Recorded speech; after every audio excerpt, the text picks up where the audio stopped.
TESOL presents Free Friday webinars. I am your hostess, Shelly Sanchez-Terrell, and we are here every Friday thanks to AmericanTESOL.com. We have over 100 different topics and webinar recordings that you can check out on our YouTube channel. We are user/ATESOL on YouTube, and then you can find us also our resources on AmericanTESOL.com/blogger. You can also find how you can get certifications for teaching TESOL anywhere around the world, and then also specific certifications for teaching business English, teaching children, young English language learners, and then also integrating technology. And we have online and face-to-face classes. But a really important topic, and one that really is great for teachers, is how do we get teach culture inside the classroom, and also how do we connect our students with classes worldwide. And many of us who are here have had our students connect with other students across the globe. Even as we connect every Friday together, we see each other a lot, and then we are able to talk about the topics. You can find the resources at shellyterrell.com/global citizens, including the slides. It's really important that our language learners, and even if you look at CEFR, which is the European Framework for Teaching Languages, you'll see that it's really important that we do teach culture, and we do get our students to look at other cultures across the world. I have taught in over 20 countries. I have found that my language learners, whenever I have language classes, and I teach English across the world, that none of my classes are just one nation anymore. So even when I was teaching in Germany, my students were different nationalities. When I taught in Athens for a while, my students were, not a lot of them were refugees from everywhere, from Russia, from different parts of Africa. In Germany, I had students from different parts of Serbia, from Russia, from different Hungary and things like that, Turkey. When I was teaching, and when I teach English here, or even in my American English classes here, I have students from the Middle East, I have students from Russia, I have students from all over. So we really are teaching in a diverse world, and it's becoming more and more important that we begin to expand our students' minds and really get them to learn about cultures around the world. Not only for global peace, but that is one of the most important issues, but also so they can collaborate, be part of the globalization, and be able to come together and solve world issues that we are currently not solving. We are in a bit of a crisis. In Texas recently, we have discovered that, we had a problem with the gas and running out of fuel, and that is one of the global goals. That is one of the major problems, which affects nations worldwide, is that running out of resources. So it's important that all of us get together and really are able to work together, and that's global citizenship. Being a global citizen means a lot of different things. It's not only being aware and understanding that you live in a world with different cultures, but it's being accepting of those cultures. Being able to appreciate differences, being able to be patient, being able to not get offended by different beliefs, understanding and having a better a listening ear. If we can help our students get a listening ear, because a lot of times our students are very closed-minded. They've grown up one way all their lives. They've only seen what's around them, and then when they Skype or they video conference or Google Hangout or anything like that, they get very uncomfortable. They or might even be offended or have some kind of generalizations or stereotypes about those they confront. So it's good that they do this in a classroom setting so we can help them navigate through that and really get them to come to a common ground so that they can appreciate differences and see how those differences really aren't something to be afraid of, but something that we can match with our own and make us better. So the whole idea of global citizenship is a really huge concept and something that's kind of mind-blowing for a lot of different students. And Christina Serafin from Brazil just shared a really good a Padlet with different resources on global English. So thank you so much for that resource. And that's a good point to bring up as well, because English now, which is the language where we tend to use to communicate worldwide, and even in our global collaboration projects, our Skypes and things, it is becoming one of the major languages that we just collaborate. And there's more than one type of English. There's an English that is, of course, for it's called, sometimes we hear English as a lingua franca. There's adaptations, you know, not only American versus Australian versus British versus New Zealand English. All of that is different English too. In America, we have different dialects, and so sometimes when you're speaking to someone in another country, in another state, that can even be very difficult to understand some of their slang phrases as well. But the other part of it too is countries themselves, depending on the English that they are learning, even from their English books, they adapt and get some colloquial slang, and they have their own pronunciation, and that becomes all part of the English that they speak. So even though we all speak the same language, we probably don't speak the same language, and it's important that none of the classes decide, oh, we are the higher English, like ours is the proper, ours is, because that's no longer the case. There isn't that. There's an English as a lingua franca. So to be able to teach your students these skills and how to be global citizens, UNESCO actually has a really great resource on this. UNESCO will go ahead and provide you different types of resources. Here's global advocacy and policy, and the dialogue that you can begin to have with your students with that. There's lots of resources, textbook development, how to integrate global education into your textbooks. Peace and human rights education, how to bring these topics about in a comfortable way for teachers, how to do it in the curriculum. Because for many of us, we might feel very uncomfortable when it comes to global citizenship, or when it comes to when you talk about, you know, different types of issues. I know when I was teaching in Germany, it was a different country and culture for me. So I definitely wanted to make sure that I didn't step on anybody's toes when, you know, talking about different issues. So that can be a great resource.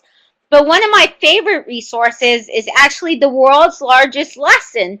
The world's largest lesson brings about 18 different global goals, or 17 different global goals, that your students can choose one and they can discuss this year. The world's largest lesson, these global goals, are actually part of the new book that I just finished that will be published and out next week. It's 10 learning missions. It's hack learning missions.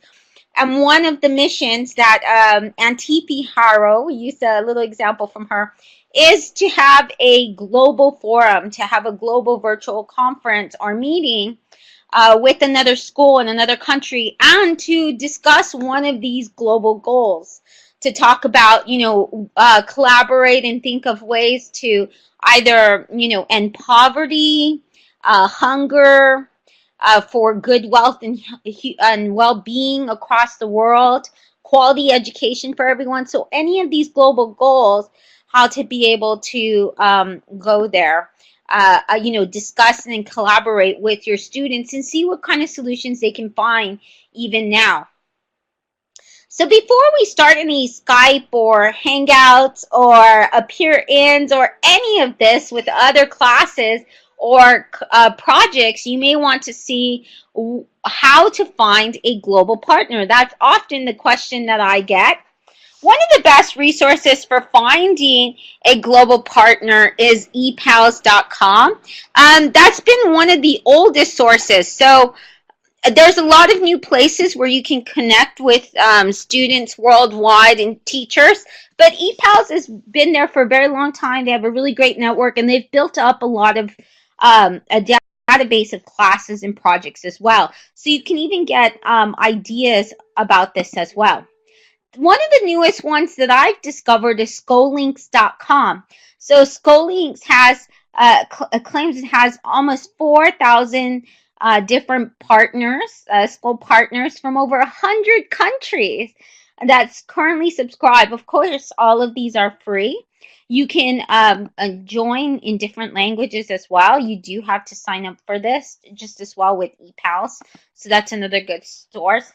This one I haven't used very much or seen that much, but it's another resource out there, which is penpals.com. Teachers join for free. Students you can set up a classroom and stuff, and you can put projects on here. And this is more about communication and having pen pal projects. So these are three really great sites and resources for teachers to be able to connect their schools with other schools worldwide. And a popular one among some of our participants that have already joined in some of these, and I know that's very popular, is the eTwinningnet. And this is really popular, especially if your school isn't in a European country. I know there's massive open online courses. They have a lot of projects set up. They walk you through this. They even have a conference where you meet in person. So I know a lot of schools around the world really love joining the projects and coming together. They have a hashtag, and TP, I know that you're very familiar with this. So I think it is just eTwinning, but if not, let me know what the hashtag, and then I'll in the chat box, so that way we can see some of the updates even on Twitter. But it does give you information on the site, how to join, and then it gives you the steps on how to do each one. So it is eTwinning for the hashtag. Okay, great. And then another resource that Peggy George has actually talked about in the chat box and a little bit is the Global Education Conference. This has been run for years with Lucy Gray is the founder of this, and then also Steve Hargadon has helped her with this as well. Global Ed 17 is the hashtag for the current one. You can sign up. So let's say that you are a teacher who already has had a global project. You can speak for free at this online conference, and it's free and open to the public. You get to meet other teachers while joining this. The conference takes place November 13th through 16th, and I know that a lot of different, they're always looking to have different voices around the world. This is a way, if you want to start getting involved in presenting, like I present every Friday. These are some of the things that I've done. I've been part of the Global Education Conference and many of Steve Hargadon's conferences as well. But with each of these conferences, you're able to meet, make connections, and have a recording of your presentation. So in case, for example, you want to start a global collaboration project in a new school you go to, or you want to show a project, let's say that you're nervous about asking your leadership. Let's say your leadership, you want to approach them and ask them permission to be able to connect your class to another class worldwide. Well, at the Global Education Conference, they have recordings for all of the conferences, all the presentations given online. You can attend one, and one that you really like a lot that you would like to replicate, you can actually show this to your leadership. So they have plenty of great examples, and it's also just a great way to be able to connect and meet other teachers who are having who are looking for other schools around the world to be able to connect with. Peggy George also put that Global Collaboration Day is September 21st, and she put a link to an online flyer that talks about how you can join that.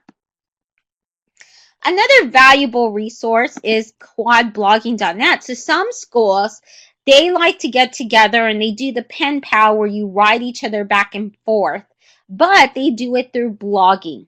Quad blogging takes a different approach. It's free to join.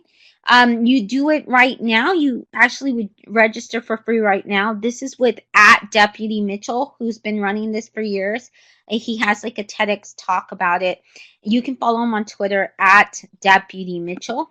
But what he's from the UK, and what he has set up is where 4 different classes will blog with each other, and then they do a rotation of comments. So if one class will be blogging to a response, and the other 3 classes are responsible for commenting on that blog. So that way you constantly have this commenting and responding, commenting and responding.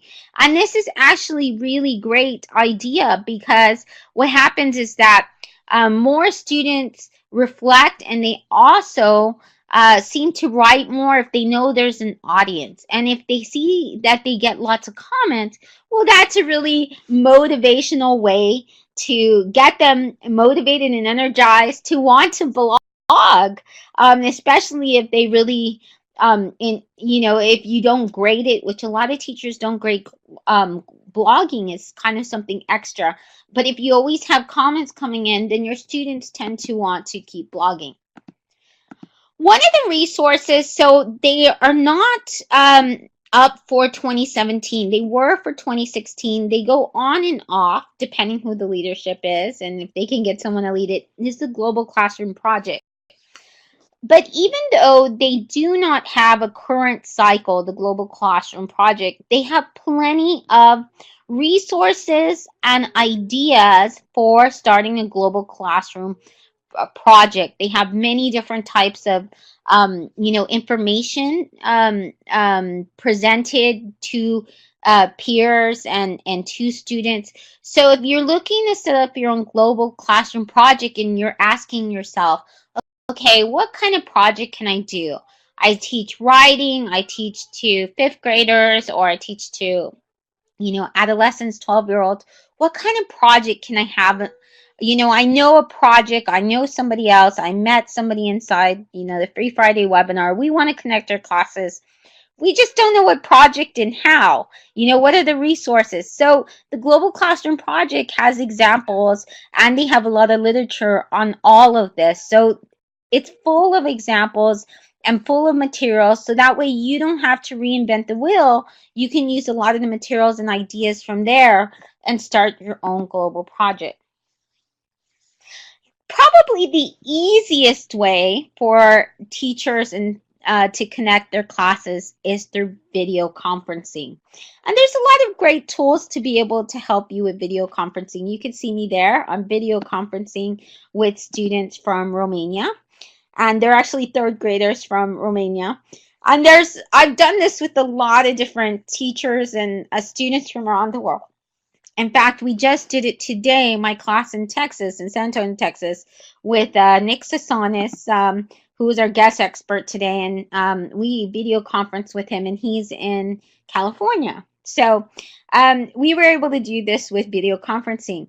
Video conferencing is really can be quite easy, and one of the easiest way to start your global collaboration and your global citizenship. And the reason why is because basically you just gotta get in contact with someone. And one of the best resources for that and the best ways to do that is still Skype in the classroom. Skype, education.microsoft.com, Skype in the classroom has tons of great resources. For your first one, you can try a mystery Skype. And a mystery Skype is one of the fun ways to be able to carry on a Skype conversation. Or you can actually have a Skype lesson. They have a bunch of Skype lessons out there. They have where, like me, you can invite a guest speaker in, and they have tons of guest speakers from any type of, an engineer, a zoologist, a famous author. I mean, you name it, they have guest speakers to kind of cover everything. A politician. I mean, they just have tons of different guest speakers, and that's a way you could get your students to connect with someone. And they also have virtual field trips that your students can take. So the Skype in the classroom, you register, it's free, and it has tons and tons of resources available, and also ways that you can connect and find other classes around the world to Skype with. So Skype is now you don't only, it's an app on your iOS, it's an app on Android. It's also something you can download to use on your computer. And then additionally, now they have a browser tool. So you don't even have to download it. It will work in your browser. But if you're like me and you need a network administrator to be able to allow you permission to do video conferencing, then a peer.in might work best for you. So that's actually what I use now, right now. It's very easy to sign up. They don't need to sign up for anything. This all works on your browser. You don't need to really download anything. You do, in some cases, they ask you to add an extension. And that extension is just be able to screen share. Okay, you do have to allow permissions. You have to allow for your video and your audio, which is normal with any video conferencing tool. You can even go and test out my room. So once you have a PeerInRoom, then that's all you ever need. None of your guests have to sign up. Okay, all you have to do, they can if they want, but this, you can even test out mine right now at any time you want to. It's a peer.in/Shell and that's how I have my guest speakers come in. It's very easy. I just send them that and then they pop on in. So, and then we say hi and that's it. So I think that makes it, yeah, exactly. It makes it so much easier when you don't have to sign up and sign in. What is the different advantages and disadvantages? Well, with Skype and Google Hangouts, you can have up to like, I think there's 25 with Hangouts and 10 with Skype. There's one called Zoom, and that one I've had a lot of difficulties with Zoom, but you can do up to 10 with that as well. Peer.in, you can only have 4. You can have screen sharing and all those options, but you can only have 4 people meet at once. So, or 4 different classes, 4 different connections at once. So that's one of the, I guess, the disadvantages if you're having more than one connect. So, and Google Plus is another really great one. You can do video call, phone call. You have messaging and chat, which is the same thing Appearin has, the same thing that Skype has as well. One of the cool things about Skype that recently they did all of these really, really great updates. And on Skype, I should mention, they have one where it translates. It actually has a bot that will translate. So if one school is speaking in French or only knows how to write in French, it'll automatically translate that all for you in English. So let's say that the speaking is good, but that the teacher or the class, whoever's doing the notes or whatever, would rather type in their language. It'll, and I hear it's very good. It's actually a really, really great way to translate. So that's something cool about Skype. What are some other ways that your students can connect? Well, or become a global citizen and learn about other cultures. They can have virtual field trips. They can even go on field trips together and kind of put on a Padlet or something their different experiences. And the way, how do we prepare students for that video conference or that global collaboration project? Well, there's a lot of different ways you can do that. So you do want to prepare your students before the conversation takes place. And the reason we want to do this before the initial conversation, so let's say that you get together with a teacher from America and you sorted out the time zones, you know a time and a date and how you're going to have this Skype video chat, okay? So before that happens, and let's say you put a set of questions to interview each other, okay? Before that happens, you want to introduce each other to each other's cultures, especially for an American classroom. That's really important because a lot of students they're not familiar with as many cultures. If you're in Europe, you tend to meet people, because it's so small, you tend to meet people from other countries a little bit more regularly. But in certain places, that's not necessarily the case. So like I know, for example, when I was in Germany, we Skyped with students from America. They would ask very silly questions like, do you have electricity? Or do you drive cars in Germany? So beforehand, if you do a quick, if you introduce them to the culture, then they'll be able to ask questions. Then they'll be able to learn things about the culture and be more open and already have like a basic understanding. So virtual field trip is really good for students to go on to the country. You can send your students to that country. These are a few places: History View, Google Expeditions, Google Lit Trips, Skype in the Classroom, Google Earth. Google Earth is probably one of the easiest, quickest, best ways to do that. Google Lit Trips, if you want to introduce them to different literature of the area, then that's a really great, or authors, then you can do that and then also take them to that country and they can learn about it then. And one of the great resources Google has is also the Cultural Institute. It's in beta, but it's really great because what they do is they have where you can explore different important places in that area. So let's say that you're connecting with a class in Japan. Well, then you can go explore some of their important shrines. You can learn information. And it's Street View, so that's in real time, real view. With Google Street View, it's like Google Maps, but then it's like you're going to the location on that day and you're walking into the shrine during those hours. It's very, very cool. So they have different places around the world you could do that. You can just go in and then, like in Barcelona, they have the Museo del Diseño. I'm not a museo.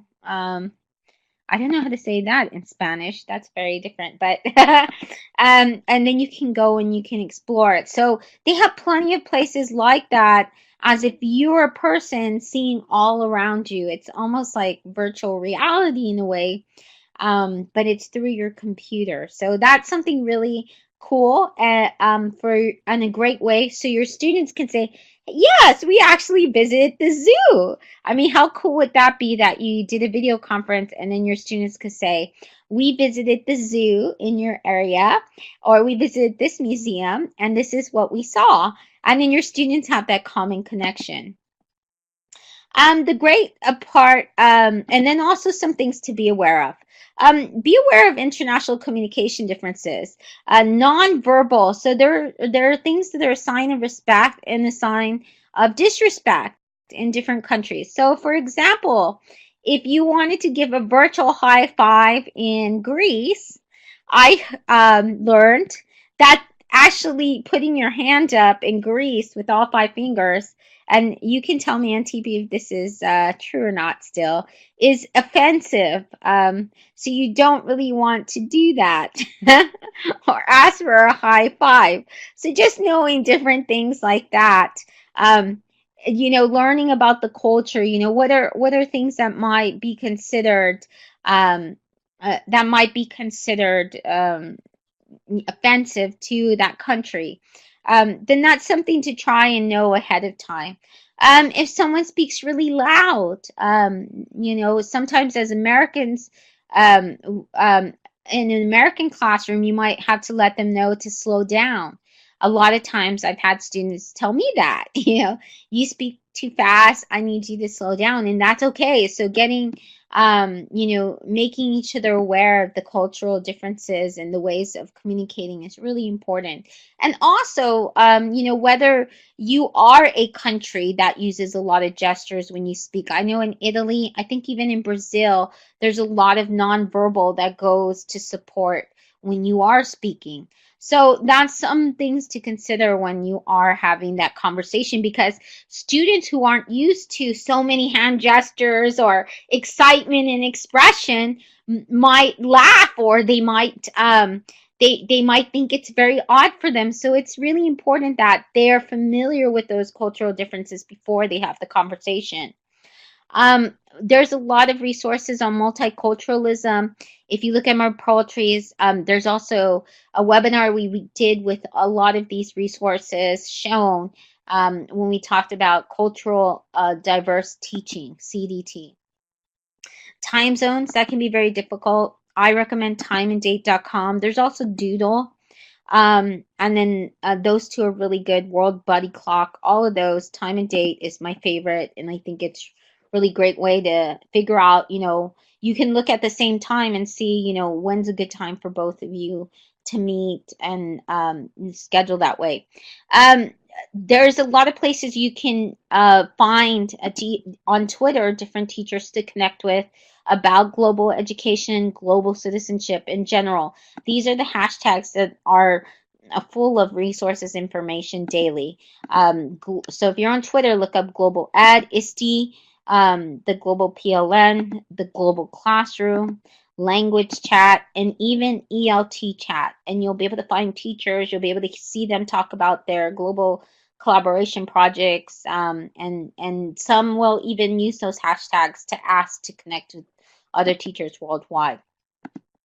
WorldTimeBuddy.com is another great way. You put in your time zone, you put in the other teacher's time zone, and then it'll show you when it's 5 o'clock here, it'll say 9 a.m. or whatever it is. So in Buenos Aires, if it's 5, then it is 9 in London right now. So it makes it a really quick, fast way. So when you're meeting with someone, you know the time there. And that's it. So if you want to find more resources, just go to shellyterrell.com/global citizens. And there's all that information for you. Tomorrow, Global Classroom 2.0 Live, it is actually talking about Good Global Education Conference with the founder, Lucy Gray, and also the Global Collaboration Day coming up on the 21st. So you are more than welcome to join all of that.